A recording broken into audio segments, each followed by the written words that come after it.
अस्सलाम वालेकुम वरहमतुल्लाह। कैसे हैं आप सब? उम्मीद करता हूँ तमाम खैरियत से होंगे।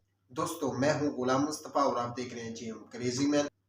दोस्तों, नॉर्मल हम किसी चीज़ को जलाते हैं तो हमें क्या देखने को मिलता है? यकीनन आप कहेंगे धुआं। लेकिन दोस्तों, कभी आपने धुएं को फिर से जलते हुए देखा है? जी हाँ दोस्तों, आज की वीडियो इसी एक्सपेरिमेंट पर है।